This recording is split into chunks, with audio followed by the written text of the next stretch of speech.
Hughie Erskine was a good-looking man. Hughie Erskine was the best-looking gentleman in London.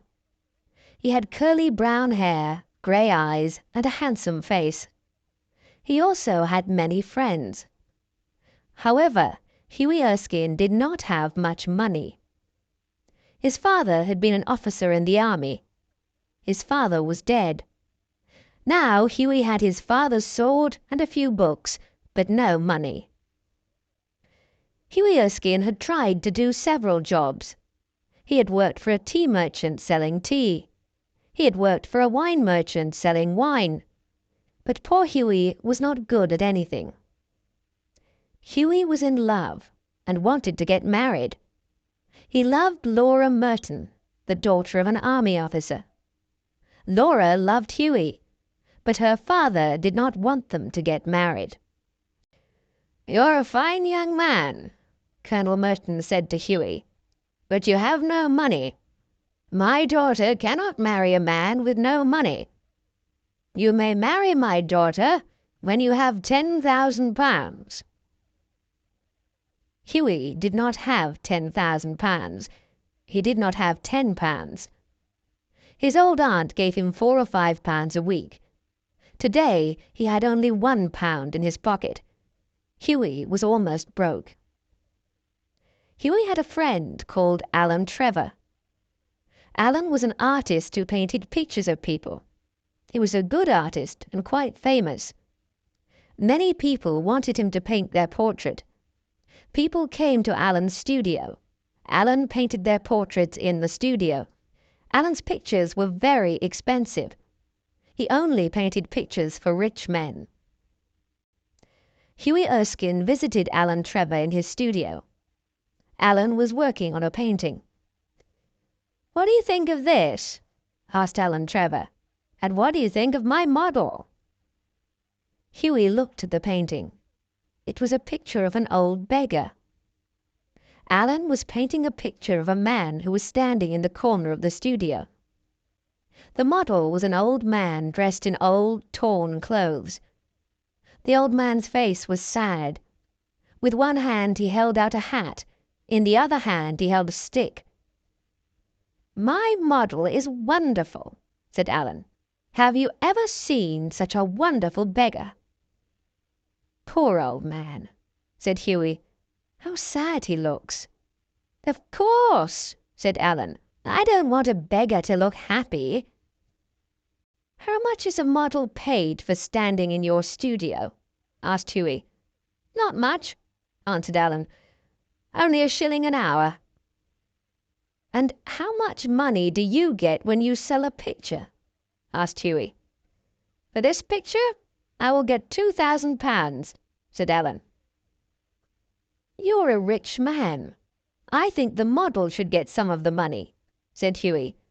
"Nonsense, nonsense," said Alan. "It's difficult to be a painter. It's not difficult to be a beggar. Few people can paint pictures. Anyone can beg." "But many people want to be rich and famous painters," said Hughie. "No one wants to be a poor beggar. You artists are very unkind." Alan Trevor laughed. "I'm busy," he said. "Sit down and stop talking." A servant came in. "A gentleman is outside, sir. He wants you to paint his portrait. Can you speak to him, please?" "Don't go away," Alan said to Hughie. "I'll be back in a moment." Alan left the room. The old beggar sat down on a chair and rested. His hat was still in his hand. The old man looked so sad that Hughie felt sorry for him. Hughie put his hand in his pocket. He had £1. It was the last of his money. "Well, he needs the money more than I do," thought Hughie.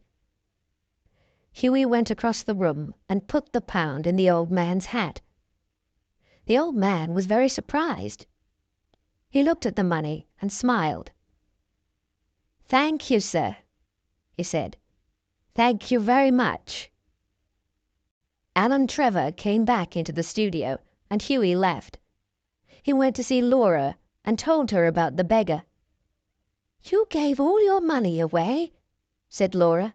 "That was very foolish. My father will never let me marry a foolish man.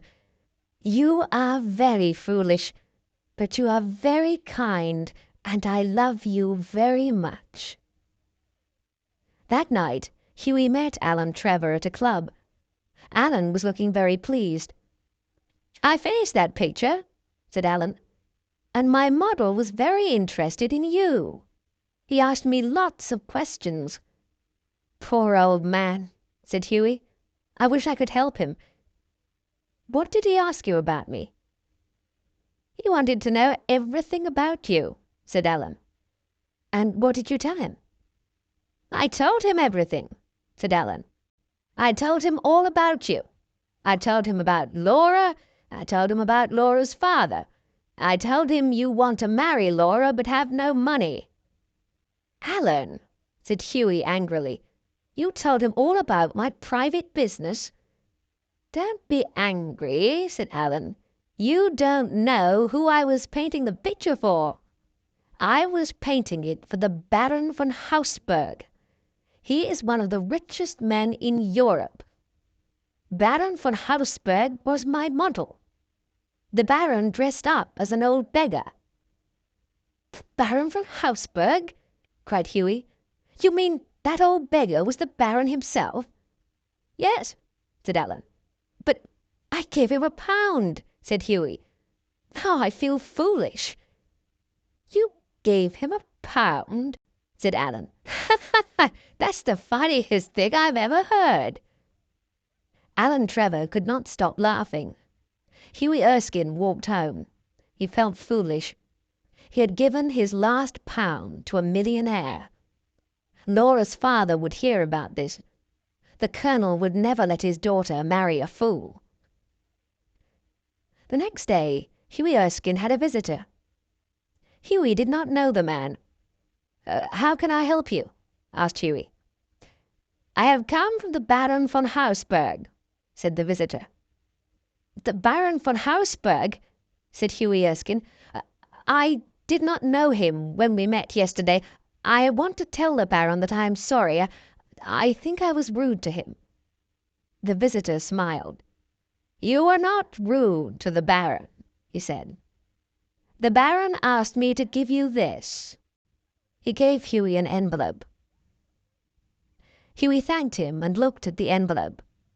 These words were written on the envelope: "A wedding present to Hugh Erskine and Laura Merton from an old beggar."